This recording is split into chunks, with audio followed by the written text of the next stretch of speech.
दुनिया में एक खतरनाक वायरस फैलने के बाद रिसोर्सेज के लिए सारे देश आपस में भिड़ गए और पूरी दुनिया में नॉर्वे ही एकमात्र ऐसी जगह बची जहां पे वायरस का असर नहीं हुआ था और वहां मौजूद नेचुरल रिसोर्सेज के कारण बस वहां पे ही सर्वाइव करा जा सकता था। तब नॉर्वे के प्राइम मिनिस्टर डेकन ने नॉर्वे के चारों तरफ बड़ी बड़ी दीवारें बनवा दी और अंदर बस वही लोग रह सकते थे जो या तो पहले से वहां के नागरिक हो या फिर उनके पास कोई स्पेशल स्किल्स हो जिससे वायरस का एंटीडोट बनाने में मदद मिल सके या फिर लोगों के खाने की प्रॉब्लम्स को कम करा जा सके। खैर अभी तक वहां की गवर्नमेंट ने एक एआई सिस्टम भी बना लिया था जो रोज इन्फेक्टेड लोगों का डाटा एनालाइज करके नॉर्वे की गवर्नमेंट को आइडिया देता था कि वो लोग किस तरह से खाने की प्रॉब्लम्स को कम कर सकते हैं। अब वहां की एक फैसिलिटी में लीजा नाम की एक बायोलॉजिस्ट भी काम किया करती थी जिसके पास फसलों की नॉलेज होने के कारण उसे वहां के एग्रीकल्चर डिपार्टमेंट में रखा गया था। अब कुछ खाना तो वो लोग बड़े बड़े ग्रीन हाउस में उगाया करते थे और कुछ के लिए उन्होंने पास के समुद्र के हिस्से में बड़े बड़े जाल लगाए हुए थे जहां वो लोग मछलियों की फार्मिंग किया करते थे। खैर आज लीजा अपने ऑफिस में जाके एक प्रेजेंटेशन देते हुए कहती है कि उन्हें ग्रीन हाउस की क्वांटिटी ज्यादा कर देनी चाहिए जिससे वो ज्यादा खाना उगा पाएंगे और लोगों को मीट के भरोसे नहीं रहना पड़ेगा। इस बात से उसका सीनियर काफी खुश हुआ और तुरंत ही उसके प्रोजेक्ट को परमिशन भी दे दी। इससे लीजा भी खुश होते हुए अपने साथियों के साथ मैप पे उस लोकेशन को ढूंढने लग गई थी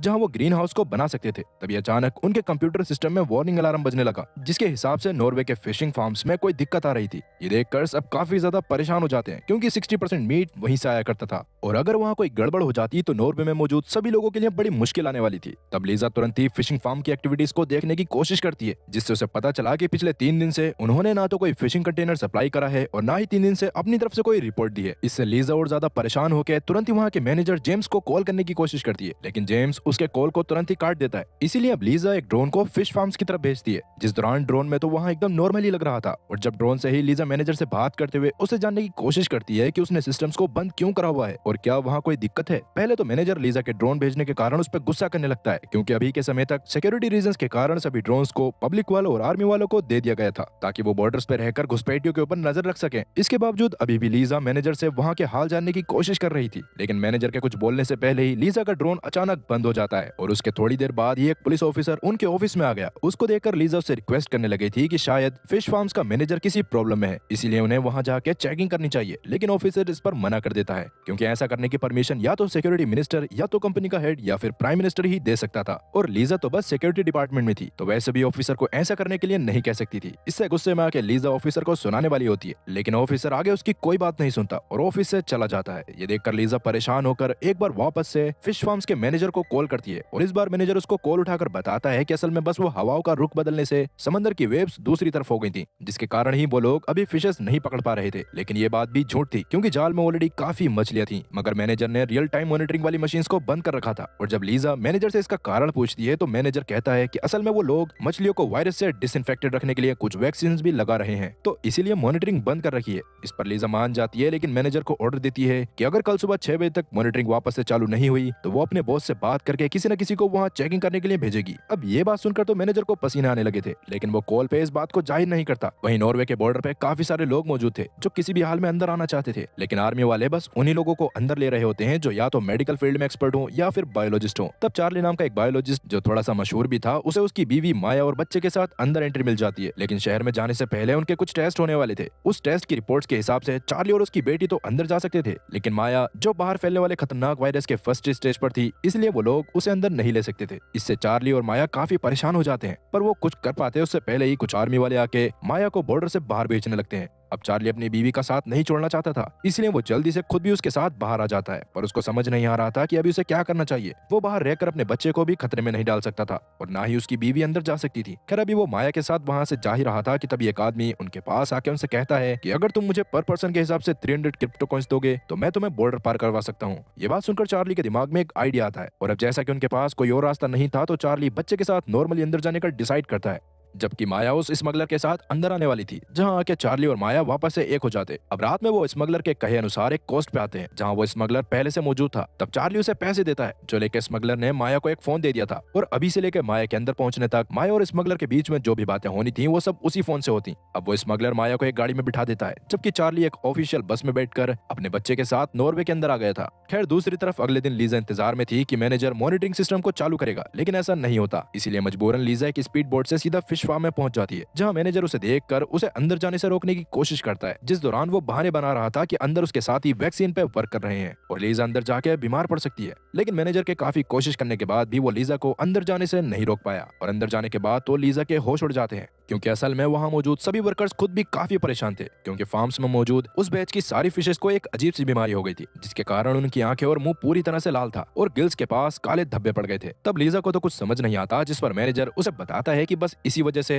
मैंने मॉनिटरिंग सिस्टम को बंद कर रखा था, क्योंकि पिछले एक हफ्ते से मछलियां काफी बीमार हैं और उनकी बीमारी का कारण किसी को भी समझ नहीं आ रहा था। उसके लिए ही मैनेजर खुद भी वैक्सीन बनवाने की कोशिश में लगा हुआ था, पर उसके हिसाब से वैक्सीन बनाने में उन्हें कुछ और दिनों या हफ्तों का समय लगने वाला था। मगर जैसा कि लीजा इतने समय तक इंतजार नहीं कर सकती थी, इसलिए वो खुद भी मछलियों के डीएनए सैंपल को अपने साथ लेके आती है और उन्हें अपनी लैब में स्टडी करने लगती है। उस दौरान लीजा के सामने एक और सच्चाई आई, जिससे तो उसका दिमाग और ज्यादा खराब हो गया। असल में मछलियों को भी एक बहुत ही खतरनाक वायरस हो चुका था और अगर कोई इंसान इन्फेक्टेड मछली खा लेता तो उसे भी वो वायरस हो जाता, जिससे शुरू में तो उन्हें सर में दर्द, खांसी और उल्टी होती है, पर अगर 2 दिन के अंदर उनका इलाज सही से नहीं होता तो वो लोग मारे जाते। ये सब जानने के बाद तो लीजा का बॉस और बाकी साथी भी काफी परेशान हो गए थे और सबसे बड़ी दिक्कत ये थी कि ये वायरस पानी से भी फैल रहा था, जिसका मतलब एक फिश फार्म से जुड़े हुए बाकी सारे नेट्स का पानी भी खराब हो चुका था और वहां से कोई मछली भी नहीं पकड़ी जा सकती थी। अब मामले की गंभीरता को देखते हुए लीजा तुरंत ही इस बात की खबर प्राइम मिनिस्टर डेकन तक पहुंचा देती है, जिसने तुरंत ही इस पर एक्शन लेकर सारे फिश फार्म्स को बंद करवा दिया था और साथ ही हेल्थ एडमिनिस्ट्रेशन से जल्द वायरस की वैक्सीन बनाने को कह दिया था। अब सभी इन्फेक्टेड मछलियों को फिश फार्मिंग मैनेजर ने भी पानी से बाहर तो निकाल लिया था, लेकिन उन्हें इन्फेक्टेड मछली में से एक मरी हुई मछली समुद्र किनारे आ गई थी, जिसको एक चूहे ने खा लिया था और वो शहर की तरफ जाने लगा। वहीं जैसे कि मैनेजर को खुद भी 3 दिन बाद फिश के इन्फेक्टेड होने के बारे में पता चला था, तो उसके पिछले 3 दिन का स्टॉक भी मार्केट में आ गया था, जिसमें मौजूद मछली को जैसे ही एक लड़की खाती है वैसे ही वो बुरी तरह से बीमार होकर उल्टियां करने लगी, जो देख उसके दोस्त काफी घबरा कर उसे एम्बुलेंस से हॉस्पिटल पहुंचा देते हैं। वहीं लीजा के ऑफिस में किसी को समझ नहीं आ रहा था कि वो शहर में मौजूद सभी लोगों का पेट कैसे भरेंगे, क्योंकि फिश फार्मिंग से लगभग 60% शहर के लोगों के लिए खाना जाता था और फिश फार्मिंग बंद होने के कारण अब इतने लोगों का पेट भरना काफी ज्यादा मुश्किल था। तब लीजा कहती है कि अगर हम अब तक स्टोर करी गई फ्रोजन फिशेस को कुछ समय के लिए मार्केट में ले आए तो उनका स्टॉक खत्म होते होते लगभग 5 महीने लग जाएंगे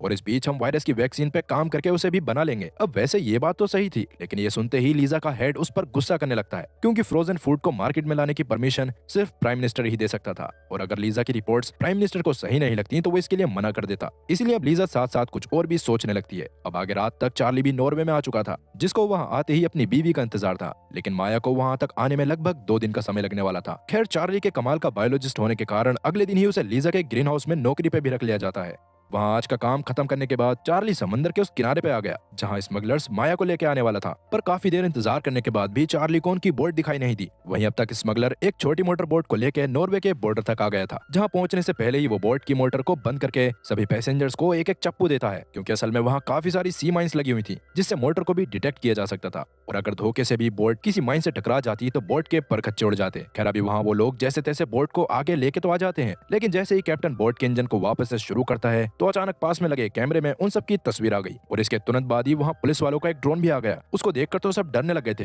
और अभी पुलिस वाले लगातार ड्रोन से सभी लोगों को रोकने को कह रहे थे, पर इसके बावजूद स्मगलर बोट नहीं रोकता, जिसकी वजह से पुलिस वाले मजबूरन ड्रोन से उन पर फायरिंग करना शुरू कर देते हैं, जिनसे ही बचते हुए बोट अचानक कुछ चट्टानों से टकरा जाती है। तब जैसे तैसे सब लोगों को रेस्क्यू करके हॉस्पिटल में तो भेज दिया गया था, लेकिन वहाँ उनके टेस्ट करने पर डॉक्टर्स को पता चलता है कि वो सभी लोग एक ही तरह के खतरनाक वायरस से पीड़ित हैं, जो देखकर तो किसी को कुछ समझ ही नहीं आ रहा था। खैर, अब तक हॉस्पिटल में सेम वायरस से पीड़ित होने वाले लोगों के एक दिन में 100 केसेस आ गए थे और ये वायरस दरअसल वही वायरस था जो उन फिशेस के कारण फैल रहा था। अब जैसा कि उस वायरस के बारे में आम लोगों को भी पता चलने लगा था, इसलिए हेल्थ मिनिस्ट्री लोगों को बाहर कम से कम जाने को कहती है। साथ ही अब तक डेकन ने भी नॉर्वे में लेवल 1 इमरजेंसी घोषित कर दी थी, जिसके अकॉर्डिंग किसी को भी खाने में फिश नहीं खानी थी और अपने घर में स्टोर्ड फिश को भी जल्द से जल्द घर से बाहर फेंकना था। वहीं लीजा को अभी इस बारे में नहीं पता होता कि जिस वायरस को रोकने के लिए वो इतनी मेहनत कर रही है वो ऑलरेडी शहर तक पहुंच चुका है। दरअसल लीजा भी अपने असिस्टेंट के साथ समुद्र में पानी के कुछ सैंपल्स कलेक्ट करने आई थी, ताकि उसे पता चल सके कि पानी में ये वायरस कहाँ से आया है। पहले उसे लग रहा था कि या तो बॉर्डर के बाहर से कोई इन्फेक्टेड फिश नॉर्वे में आ गई होगी या फिर समुद्र के पानी में ही वायरस पनपा होगा और फिलहाल वो पानी के सैंपल्स को लैब में ले जाकर टेस्ट करती है, जिसे देखकर तो उसके होश उड़ गए, क्योंकि असल में ना तो ये वायरस पानी में पनपा था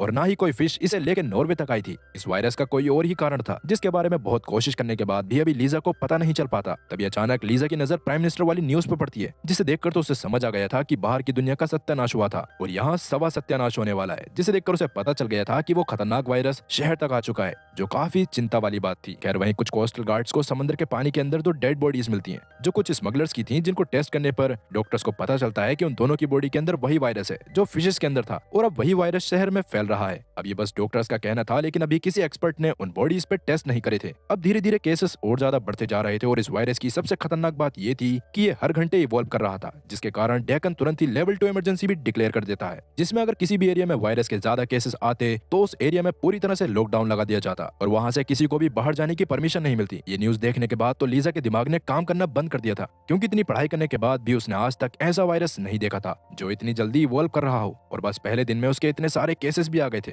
इसीलिए अभी वो इस बारे में और ज्यादा जानने के लिए वापस से फिश फार्म के मैनेजर के पास बात करने के लिए जाती है, जहाँ फार्म के बाहर वर्कर्स काफी सारी सड़ी हुई फिशेस को कूड़ेदान में डाल रहे थे, जो लीजा को थोड़ा अजीब तो लगता है, पर वो मैनेजर से बात करने के लिए अंदर जाने लगती है। तभी अचानक कुछ डॉक्टर्स मैनेजर को स्ट्रेचर पे पूरा सील पैक करके बाहर लाते हैं, क्योंकि वो मैनेजर खुद भी वायरस की चपेट में आ गया था और उसकी हालत तो बाकियों से भी काफी ज्यादा खराब थी। इसी वजह से अभी सब वर्कर्स भी थोड़ा सा ज्यादा बिजी थे, जिसका ही फायदा उठाकर लीजा अंदर से कुछ दिन पहले तक की सीसीटीवी फुटेज को चुरा लेती है और वापस से अपने ऑफिस में आ जाती है। मगर वहां आते ही उसे एक और बुरी खबर सुनने को मिली कि उनके ग्रीन हाउस में लगे टमाटरों में भी वो वायरस फैलने लग गया था, जिसके कारण काफी फसल बर्बाद हो चुकी थी। पर किसी को भी नहीं पता था कि वो वायरस ग्रीन हाउस तक कैसे आया। अब वैसे उस खराब टमाटर को सबसे पहले चार्ली ने देखा था और एक बॉटनिस्ट होने के कारण वो उसको देखकर ही समझ गया था कि पक्का इसमें कोई ना कोई गड़बड़ है। खैर अभी जब लीजा उससे बात करती है तो वो कहता है कि मेरे हिसाब से पक्का कोई इन्फेक्टेड जानवर ही वायरस को यहाँ लेके आया है, इसीलिए सबसे पहले हमें पूरे एरिया को डिसइंफेक्ट करने के साथ साथ उस जानवर को भी ढूंढना पड़ेगा। साथ ही अभी हाल फिलहाल में जितने भी टमाटरों को तोड़ा गया है उन सभी को वापस से चेक करना पड़ेगा। अगर उनमें भी खराब टमाटर निकलते हैं तो उन सबके साथ साथ इस ग्रीन हाउस में मौजूद पूरी फसल जलानी पड़ेगी। अब चार्ली से ये सारी बातें सुनकर लीजा को समझ आ गया था कि चार्ली सच में काफी अच्छा इंसान है, क्योंकि जहाँ लोग ऐसी सिचुएशन में भी कहीं ना कहीं से फायदा ढूंढने की कोशिश करते हैं, वहीं चार्ली लोगों की जान बचाने के लिए इस ग्रीन हाउस को आग लगाने तक के लिए तैयार था। अब जितने में लीजा टमाटरों पर रिसर्च कर रही थी उतने में चार्ली किसी और काम में लगा हुआ था, पर तभी उसे एक अननोन नंबर से एक मैसेज आता है, जिसे देखकर चार्ली को लगा था कि वो मैसेज माया की तरफ से ही होगा, जब तक कोस्ट तक आ गई होगी। इसलिए अब चार्ली जल्दी से अपने काम को छोड़कर कोस्ट के पास जाने लगता है, लेकिन रास्ते में ही उसे वो दलाल जिसने उसे 300 क्रिप्टो करेंसी ली थी वो मिलता है और चार्ली को बताता है कि माया की बोट के एक्सीडेंट हो जाने के कारण उन्हें हॉस्पिटल में एडमिट कर दिया गया है। ये बात सुनने के बाद तो चार्ली को दुख और गुस्से वाले इमोशन साथ में फील हो रहे थे, लेकिन दलाल उससे वादा करता है कि वो किसी भी तरह से उसकी बीवी को हॉस्पिटल से बाहर निकालने का रास्ता ढूंढ लेगा। मगर उससे पहले चार्ली को नॉर्वे की एक वैक्सीन लगवानी पड़ेगी जो बाहर से आने वाले लोगों को लगाई जाती है, और अगर चार्ली ने वो वैक्सीन नहीं लगवाई तो जब उसके बारे में अथॉरिटीज को पता चलेगा तो वो लोग उसे बाहर निकाल देंगे। वैसे तो चार्ली को कुछ समझ नहीं आ रहा था, क्योंकि उसके वहां आने के बाद से उसको किसी वैक्सीन के बारे में नहीं बताया था, लेकिन अभी चार्ली के कुछ बोलने या पूछने से पहले ही वो दलाल चार्ली के वैक्सीन लगा देता है। वहीं हॉस्पिटल में माया और उसके साथ साथ भर्ती करे गए सभी पेशेंट्स की हालत काफी खराब होती जा रही थी, जिस दौरान खांसी चक्कर के साथ साथ उनके शरीर पे काले धब्बे बनने शुरू हो गए थे, जो देखकर डॉक्टर इतना ज्यादा डर गए थे कि उसने तुरंत ही हॉस्पिटल के उस फ्लोर को सील करके वहां किसी को भी जाने से मना कर दिया था। असल में उस वायरस की पावर धीरे धीरे इतनी ज्यादा बढ़ती जा रही थी जितना किसी ने भी नहीं सोचा था। और अब जैसा कि सबसे पहले लीजा के कारण ही इस वायरस के बारे में सबको पता चला था, इसीलिए डेकन खुद लीजा को बुलाकर इस वायरस की वैक्सीन पे काम करने को कहता है और लीजा को वायरस पे रिसर्च करके और भी खतरनाक चीजें पता चलती हैं। असल में ये वायरस बस एक रेड आई वायरस था, बल्कि उससे भी 1000 गुना ज्यादा खतरनाक ब्लैक प्लेग वायरस था, जिससे कई दशक पहले यूरोप में करोड़ों लोगों की जान गई थी। और तब से ही ये वायरस भी म्यूटेट होते होते पहले से भी 100 गुना ज्यादा खतरनाक हो चुका था, जिससे इन्फेक्टेड होने पर बस 2 दिन के अंदर किसी की भी जान जा सकती थी। अब जैसा कि समंदर में उन 2 स्मगलर्स की लाशें मिली थीं, तो सबको लग रहा था कि वो लोग किसी तरह से उस वायरस से इन्फेक्टेड हो गए होंगे और जब उन्होंने नॉर्वे में दाखिल होने की कोशिश करी होगी तो सी माइंस के कारण मारे गए होंगे और उनकी बॉडी लहरों के साथ साथ बहते हुए फिश फार्म्स के पास चली गई होगी और इसी वजह से फिशेस को वो वायरस हुआ था। इसीलिए अब डेकन पूरे नॉर्वे में ही रेड अलर्ट के साथ कर्फ्यू घोषित कर देता है, जिस दौरान उन लोगों को भी घर से बाहर निकलने की इजाजत नहीं थी जो पहले सरकारी काम से भी इधर उधर जा रहे थे। साथ ही अभी डेकन ने यह फैसला भी करा था कि जिन लोगों के पास नॉर्वे की सिटीजनशिप नहीं है उन लोगों को भी बाहर भेज दिया जाएगा, बेशक से उनकी स्किल्स की वजह से ही उन्हें हायर क्यों न करा गया हो। ऐसा डेकन ने इसलिए करा था क्योंकि बाहर की दुनिया में जब वार शुरू हुई थी तो डेकन ने पहले ही दुनिया भर से जितना हो सके उतने फ्रोजन फूड को नॉर्वे में मंगवा लिया था और वो नॉर्वे की पुरानी आबादी के हिसाब से 1 साल के लिए सफिशिएंट था। अब जहां डेकन की प्रेस कॉन्फ्रेंस चल रही थी उसी बीच हॉस्पिटल में पेशेंट्स की हालत और ज्यादा खराब होने लगती है, क्योंकि वो लोग खांसते खांसते मरते जा रहे थे। इधर लीजा को अभी अभी काफी चीजें समझ नहीं आ रही थी, इसीलिए सबसे पहले तो वो टमाटर वाले ग्रीन हाउस में जाके वहाँ की तलाशी लेती है और वहाँ उसे वही मरा हुआ चूहा मिलता है जो समुद्र के किनारे इन्फेक्टेड मछली को खाकर शहर में आ गया था। उसको देखकर लीजा को लग रहा था कि उसकी वजह से ग्रीन हाउस में ये खतरनाक वायरस आया होगा, लेकिन जब लीजा उसके पेट को फाड़ कर देखती है तो उसमें बस मरी हुई मछली का मीट होता है, जिसका मतलब चूहे ने टमाटर को छुआ भी नहीं था, पर इसके बाद भी वो इन्फेक्ट कैसे हो गए थे। यही बात लीजा को समझ नहीं आ रही थी कि तभी उसके पास एक अनजान आदमी का खत आता है जिसको खोलने पर उसमें एक सेफ हाउस की चाबी, एक पासवर्ड और एक एड्रेस लिखा था। वो देखकर शुरू में तो लीजा को कुछ समझ नहीं आता, पर जब वो खत पे लिखे एड्रेस पे जाती है तो उसे वहाँ एक सूटकेस मिलता है। उस सूटकेस में काफी सारी हार्ड ड्राइव्स थी, जिन्हें लेके फिलहाल लीजा वापस आ जाती है और उन्हें एक एक करके प्ले करने लगती है। उनमें मौजूद वीडियोस को देखने के बाद तो लीजा पूरी तरह से दंग रह गई थी। और उसने वीडियो में क्या देखा और क्या इस वीडियो से उस वायरस के असली राज के बारे में पता चल पाएगा, और आपको क्या लगता है कि उस दलाल ने चार्ली को क्या इंजेक्ट करा होगा, और सबसे बड़ा सवाल कि क्या लीजा इस खतरनाक वायरस का एंटीडोट ढूंढ पाएगी। इन सभी सवालों के जवाब मैं आप लोगों को इसके सेकंड पार्ट में दूंगा, जो इस सीरीज का आखिरी पार्ट होगा। पर क्या आपको ये सीरीज पसंद आ रही है या मुझे कोई और सीरीज की शुरुआत करनी चाहिए? अगर आप में से 100 लोग भी इसके सेकंड पार्ट को देखने के लिए कोरोना कमेंट करते हैं तो मैं इन 100 लोगों के लिए भी इसका सेकंड पार्ट जरूर लेकर आऊंगा। बाकी इसके साथ ही आज की कहानी का ये पार्ट यहीं पर खत्म होता है। मिलते हैं अगली वीडियो में, तब तक के लिए गुड बाय।